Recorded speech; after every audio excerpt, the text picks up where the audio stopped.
한 주간의 정치권 이슈 짚어보겠습니다. 홍석준 전 국민의힘 의원, 최인호 전 민주당 의원 나와 있습니다. 두 분 어서 오세요. 안녕하십니까. 예, 오늘 이 얘기부터 해보겠습니다. 윤 대통령이 거부권을 행사한 쟁점 법안 3개가 재표결에서 부결이 돼서 폐기가 됐거든요. 네. 그런데 김 여사 특검법의 경우에는 여당이 표 단속을 했는데도 불구하고 일부 이탈표가 나온 걸로 보입니다. 네. 어떻게 보셨습니까? 예, 지금 상황이 굉장히 좀 심각하게 지금 느껴지고 있습니다. 예, 원내 대표 주제로 의원총회에서 이제 당론으로 정했고 예. 또 한동훈 대표도 나서서 이렇게 특검을 민주당이 좌지우지하는 이러한 어떤 불법적인 반헌법적인 특검에는 동조할 수 없다 이렇게 강하게 이야기했음에도 불구하고 이렇게 이탈표가 4표가 발생했다는 것은 예. 상당히 당내에서는 좀 심각하게 받아들이고 있고 특히 또 많은 국민들이 이러한 어떤 특검이 결국은 2017년도 박근혜 정부 박근혜 대통령을 탄핵하기 위한 어떤 전초 작업으로 가고 있고 특히 지금 현재 특검이 만들어지고 또 제의되고 하는 과정에서 계속적으로 부결되는 어떤 특검이 다시 이렇게 새롭게 의혹이 추가될 때마다 뭐 덧방식으로 계속해서 붙여서 오는 이런 어떤 특검에 대해서는 단호히 부결시켜야 했음에도 불구하고 좀 이탈표가 발생했다는 것은 뭐 앞으로도 뭐 당내에서 여러 가지 좀 고민거리가 될 소지가 많다고 생각합니다. 예, 네. 3개 법안이 모두 폐기가 됐는데 예상을 하셨을지도 궁금하고 또 여당의 이탈표에 대해서는 어떻게 보셨는지도 알려주시죠. 뭐 부결이 될 줄은 알았지만 사실은 이 찬성표, 특히 국힘의 이탈표가 예. 저는 한 2표 정도 예. 봤습니다. 그런데 4표까지 됐으니까 그러니까 앞으로 4표만 더 하면 사실은 이제 제역일이 찬성이 되기 때문에 특검이 시행되지 않습니까? 예. 방금 홍 의원님도 뭐 심각하다는 말씀을 하셨지만 이렇게까지 이탈표가 4표나 나왔다는 것은 그동안 국민의힘 의원들은 사석에서 언제까지 김건희 여사 리스크를 방어만 하다가 당이 이렇게 어려워져야 되나, 언제까지 이 당이 김건희 여사 보호막 역할만 할 것인가 예. 하는 그런 이제 불만들이 많았거든요.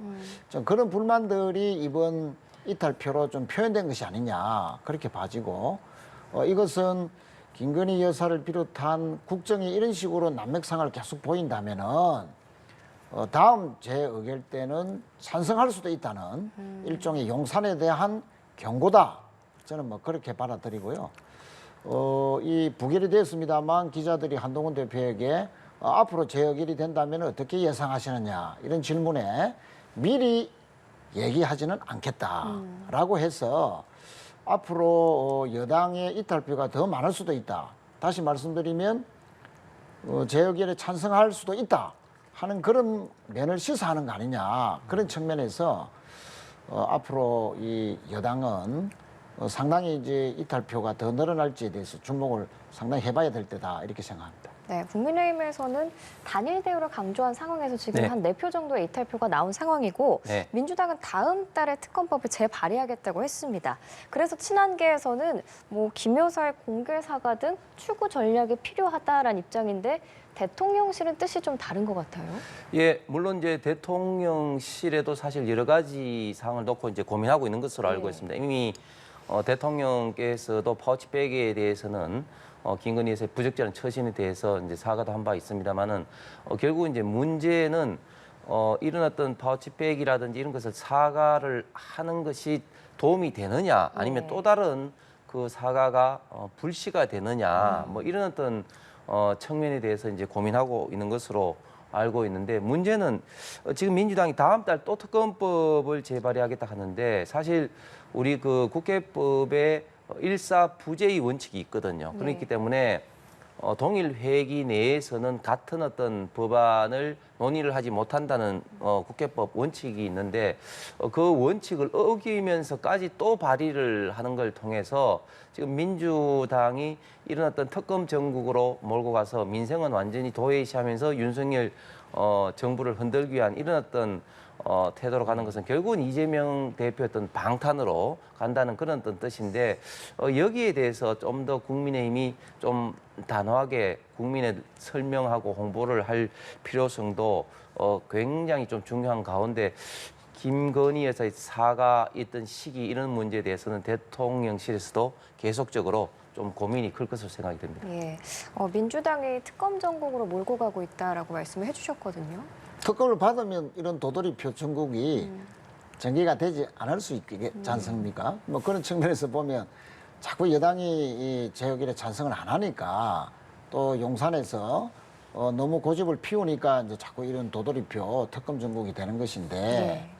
저희들은 지금 용산 대통령실이 아직도 사과할지 말지에 대해서 고민하고 있다. 입장을 정리하지 못했다. 이것은 정말 민심을 몰라도 너무 모르는 거 아니냐. 지금은 사실 사과로서도 끝나지 않을 정도로 이미 단계를 지나버리는 상태가 아닌가. 그렇게 저는 진단을 하고 있거든요. 네. 사실은 명품백뿐만 아니고 도이치모터스 주가 조작 사건도 계속 그 관련 의혹이 불거져 나오고 있고 또 최근에는 공천 개입을 지난 총선에 이어서 이번 총선에도 김건희 여사가 개입했다는 여러 가지 정황 증거들이 나오고 있습니다. 또 앞으로는 뭐 당무 개입에 이어서 인사 개입에 대한 여러 가지 의혹들도 제기될 것이다라는 뭐 그런 보도들도 나오고 있는 마당에서 아니 어떻게 그렇게 사과 한마디 하는 것이 그렇게 어려운지 용산은 참으로 민심을 너무 던지고 있다 이런 생각이 들고요. 그런 면에서 앞으로 저희들은 사과만 할 것이 아니고 사과를 한다면 예. 국정 기조에 대한 대변화도 함께 이루어져야 된다.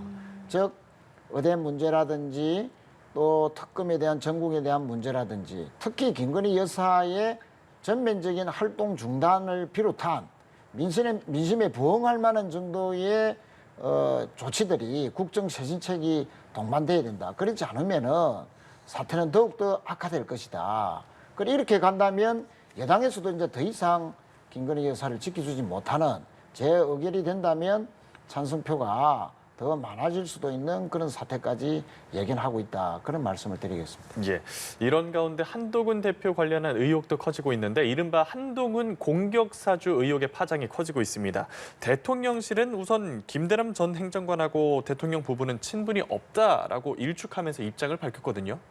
예, 김대남 행정관이 대통령실에 근무하는 것은 있지만 예. 뭐 일개 행정관이고 특히 또 대통령과 과거부터 어떤 뭐 그런 인간관계가 있는 것도 아니고 해서 뭐 저도 그 초기부터 대통령 선거 캠프에 2021년도 7달 갔기 때문에 그 캠프 내에 있는 그러니까 초기 멤버들을 사실은 웬만하면 다 잘 알거든요. 예. 그렇기 때문에 아주 이제 선거 초기부터 개입한 도와주지 않은 그런 어떤 분이기 때문에 윤석열 대통령과 김건희 여사 부부간에 어떤 뭐 특별한 어떤 그런 친소관계는 없다는 것은 확실한 것 같습니다. 그런데 지금 결국 이제 선거를 하다 보면 특히 당내에서 뭐 공천을 못 받은 사람들은 굉장히 좀 뭐 여러 가지 인간적으로 섭섭하고 불만이 있어서 뭐 그런 어떤 이런저런 이야기가 뭐 항상 많이 나옵니다만은 김영선 의원권도 그렇고 김대남 행정관도 아무리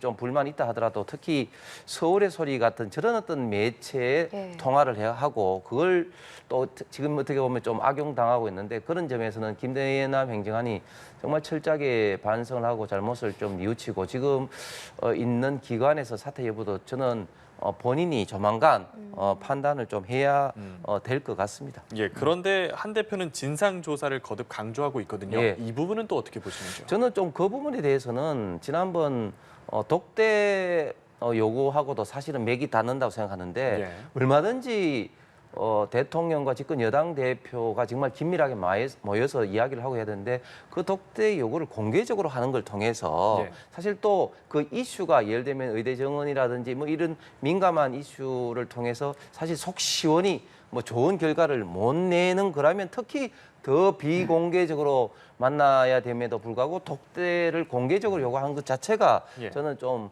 정무적으로 문제가 있다고 생각하는데 지금 이 이슈도 마찬가지입니다. 얼마든지 저는 진상조사 지시를 할 필요성이 있다고 생각을 합니다. 특히 서울의 소리 같은데 이제 인터뷰를 하면서 본인을 공격한 것을 그렇게 인터뷰한 것에 대해서 굉장히 기분도 나쁘겠지만 당연히 진상을 밝혀야 되겠는데 이것이 결국은 공개적으로 이렇게 하다 보니까 결국은 이런 어떤 당내의 갈등 또 대통령실과 또 당과 이런 갈등으로 또 현재 연결되는 이런 어떤 모양새를 띠고 있는 것은 저는 당 대표로서 정무적으로 이렇게 판단하는 것이 저는 옳지는 않다고 생각합니다. 예, 일련의 갈등들이 연관성을 어느 정도 띠고 있다고 말씀하셨거든요. 이번 사건에 대해서 어떻게 보십니까? 진상조사가 반드시 필요하죠. 예, 왜냐하면은 지금 아직도 국민의힘의 지난 총선 백서가 아직 공개되지 않은 상황에 있어 어떻게 야인 시절에 있었던 김대남 씨가 그런 그 정보를 입수할 수 있었느냐. 일부만 알고 있었다는 한동훈 대표의 이미지 여론조사, 그것이 문제가 될 수 있다는 내용을 어떻게 어떤 경로로 입수했느냐. 그것도 상당히 밝혀져야 될 내용이고, 또 녹취록에서도 나왔지만 김대남 씨는 자신은 이런 공격 사주 기사가 나오면 김 여사한테 잘 보여서 좋은 보직으로 자기는 갈 것이다 했는데, 기사가 나오고 바로 며칠 있다가 바로 그 좋은 자리로 갔죠. 연봉이 3억짜리라는. 그건 아마 거의 국회의원급에 버금다는 자리가 아닌가 싶은데, 어떻게 상급자리 출신이 그런 소위 말하는 꽃보직, 꿀보직이라 하는 그런 곳에 갈 수 있었느냐. 이거는 뒷 배경이 없으면 안 된다 하는 그런 이제 의혹이 커지고 있는 것이죠. 그런 측면에서는 여당에서 유력한 여당 후보에게 공격 사주를 했다 하는 그 자체도 충격적이지만, 본인이 호언한 대로 뭔가 좋은 보직에 갔다는 것 자체에 대한 진상규명 반드시 필요하고, 또 한 가지 측면에서는 한동훈 대표 입장에서는 이 공격 사주 입장을 진상규명함으로써 만약에 어떤 그 조직적인 배후가 있었다, 그것이 드러난다면 용산이라든지 친윤계가 계속 자신을 공격하고 또 패싱하는, 고립화시키는 이런 부분에서 벗어나서 여당 내에서 주도권을 쥐을 수 있는 호재로 작용할 수도 있다는 측면에서도 진상조사를 강력하게 지시하는 거 아니냐, 저는 그렇게 분석합니다. 네, 지금 한동훈 대표가 진상조사를 거듭 요청을 하고 있고, 좀 전에 뭐 독대를 공개적으로 요청한 부분도 말씀을 해주셨는데, 중진인 나경원 의원과 또 홍준표 대구시장은 이런 한 대표가 오히려 의혹을 계속 키우고 있다, 이런 입장이거든요. 당내에서도 파열음이 나오는 분위기인데 이건 어떻게 풀어가야 될까요? 그러니까 제가 조금 전에 말씀 이제 드린 바대로 얼마든지 저는 진상조사를 할 수 있고 또 해야 된다고 봅니다. 그럼에도 불구하고 그냥 진상조사를 해서 정리해야 되는 문제가 공개적으로 진상조사했다는 게 지금 언론에 부각이 되고, 이게 쟁점화됨으로써 지금 현재 당내에 좀 갈등, 더 나아가서는 또 대통령실과 갈등을 지금 현재 초래를 했다. 이런 어떤 부분에 대해서는 나경원 대표의 어떤 지적이 저는 일면 타당할 것 같고, 특히 지금 당이 그 민주당의 지금 이제 탄핵 전초전으로 나오는 각종 이런 특검 공세, 그리고 정치 공세라는 이런 어떤 큰 파고 앞에 굉장히 지금 어려운 상황에서 정말 그 선장 역할을 해야 되는 한동훈 대표가 키를 잡고 이런 어떤 배가 이 파고를 넘어갈 수 있도록 잘 이제 조정을 하고 리드를 해야 되는데, 오히려 한동훈 대표 이런 공개적인 진상 조사가 이런 큰 파도에서 저는 조금 당을 더 어지럽게 한 거 아니냐, 뭐 이런 어떤 측면에서 이런 나경원 대표의 어떤 지적도 있었던 것 같습니다. 네, 현재 뭐 당정 간의 갈등 얘기도 나오긴 하지만 이 김대남 녹취 파문으로 당내 안에서도 의견이 부딪히고 있는 상황이에요. 야당의 입장에서 보시기에는 어떻게 좀 설명해 볼 수 있을까요? 그렇습니다. 여당이 지금 바람 잘 날이 없죠. 특히 최근에 뭐 방금 김대남 녹취록 때문에 여당이 또 갈등까지 지금 가고 있는데요. 진상조사를 정략적이다라고 주장하는 나경원 의원의 주장에는 상당히 납득하기 힘듭니다. 왜냐하면은 아까도 말씀드렸듯이 유력한 여당의 전당대회 후보를 공격하라고 언론에 사주한 것, 그 자체도 충격적이지 않습니까? 또 자신의 호언대로 좋은 보직으로 갔다면 뭔가 배경이 있어서 그럴 것이다 하는 의혹이 커지고 있는 가운데 진상조사를 했는데 왜 정략적으로 하느냐.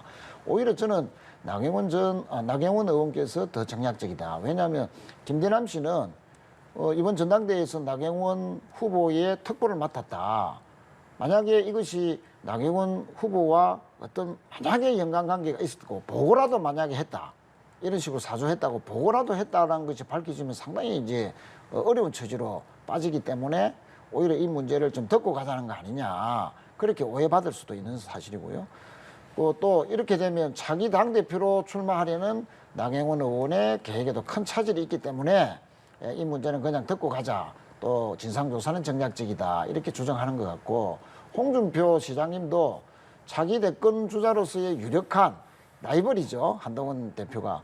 이 김대남 녹취록 사건을 가지고 진상조사하다가 극적으로 한동훈 대표가 여권에서 헤게모니를 지는 이런 부분은 또 라이벌로서 별로 달갑지 않기 때문에 이 문제를 덮고 가자는 거 아니냐. 막 그런 측면에서 저는 오히려 이것을 덮고 가자는 것이 더 정략적이다. 그렇게 생각합니다. 예, 알겠습니다. 이번에는 민주당 얘기 한번 해보겠습니다.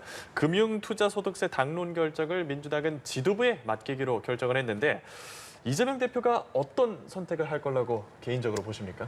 예, 어제 의총에 대해서 저도 뭐 몇몇 의원님들하고 분위기를 좀 살펴봤는데 보완하면서 내년에 시행하자는 쪽 입장하고 예. 아니다 이번에는 유예하자 하는 입장들이 발언하는 의원들의 숫자로 보면 아주 팽팽했다라고 그렇게 전해 들었습니다. 다만 이제 폐지하자는 쪽에 의견은 거의 없었던 걸로 그렇게 파악이 되고요. 그런 측면에서 지도부에게 이제 검투세에 대한 결정권을 위임을 했는데 아마 다음 주 중에 지도부에서는 폐지와 시행의 중간 입장인 예. 2, 3년 정도 유예하자는 쪽으로 결론이 날 가능성이 상당히 높아 보인다. 그렇게 분석하고 있습니다. 예. 유예 쪽으로 날 거라고 분석을 한다 하셨거든요. 어떻게 네. 보십니까? 예, 조금 전에 우리 연합뉴스 TV에서 우리 지금 대한민국의 수출이 굉장히 지금 현재 예. 호조다는 그런 보도도 있었습니다만은 이런 어떤 경제 상황에 비춰봤을 때 지금 대한민국의 정치는 세계적으로 유례가 없을 정도로 굉장히 지금 저평가되어 있습니다. 심지어 지금 전쟁을 하고 있는 이스라엘 정치보다도 지금 낫다고 뭐 보도가 되고 있지 않습니까? 예. 그런 모든 어떤 원인들이 저는 물론 이제 대한민국에 있던 지정학적인 남북 분단의 리스크도 있습니다만은 불확실성이 있다고 생각을 합니다. 네. 항상 우리 대한민국의 경제 상황은 어떤 정치권의 영향에 의해서 너무너무 좀 앞길을 예측하기 힘들어서 기업으로 와서는 어떤 장래 투자를 하기 위한 어떤 그런 걸 할 수가 없다. 불확실성이 너무나 심한데 특히 이 금투세만 하더라도 이게 만약에 유예를 하게 된다면 기업 입장에서는 아니면 투자가 입장에서는 또 이게 될지 안 될지 모르는 또 불확실성이 또 갇혀버리는 상황인 것이죠. 예. 금투세가 기본적으로 문제되는 것은 기존에 또 정권 거래세도 있는 어떻게 보면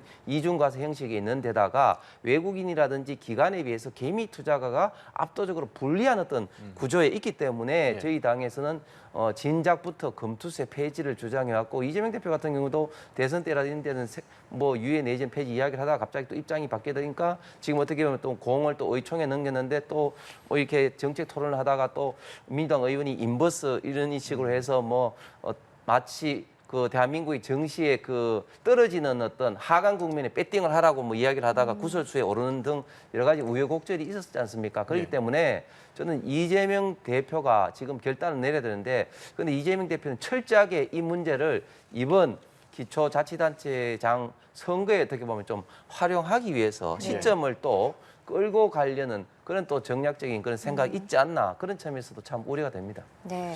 금투세 유예는- 문제와 예. 관련해서 잠깐 한 말씀만 드리면은 만약에 유예가 된다고 하더라도 과세 중립의 문제 이 부분은 반드시 좀 정치권이나 정부에서도 짚고 넘어가야 된다. 예.